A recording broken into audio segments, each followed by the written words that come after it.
கோவையில் கல்லூரி மாணவி கூட்டு பாலியல் வன்கொடுமைக்குள்ளான விவகாரம் தொடர்பாக தாவேக தலைவர் விஜய் கண்டனம் தெரிவித்திருக்கிறார். இது தொடர்பான கூடுதல் விவரங்களை வழங்க இணைகிறார் எமது செய்தியாளர் மணிகண்டன்.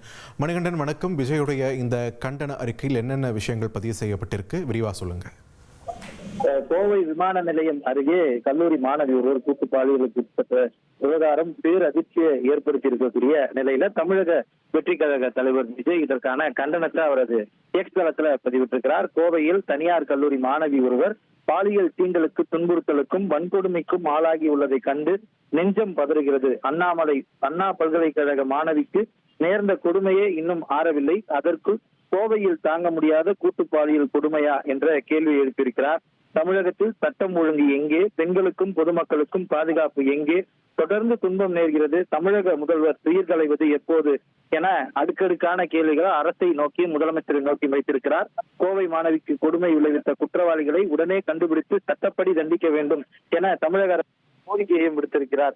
அனைத்து கட்சி தலைவர்களுமே இதற்கான கண்டனங்களை பதிவிட்டிருக்கக்கூடிய நிலையில அரசு சார்பில் அந்த குற்றவாளியை தேடுவதற்காக தனிப்படை அமைக்கப்பட்டிருக்கக்கூடிய நிலையில அரசியல் கட்சி தலைவர்கள், எதிர்கட்சி தலைவர்கள் இதற்கான கண்டனங்களை வெளிப்படுத்தி வருகின்றனர். அந்த நிலையில தமிழக வெற்றி கழக தலைவரும் அரசை நோக்கி, முதலமைச்சரை நோக்கியும் கேள்விகளை எழுப்பி அவரது கண்டனத்தை வெளிப்படுத்தியிருக்கிறார்.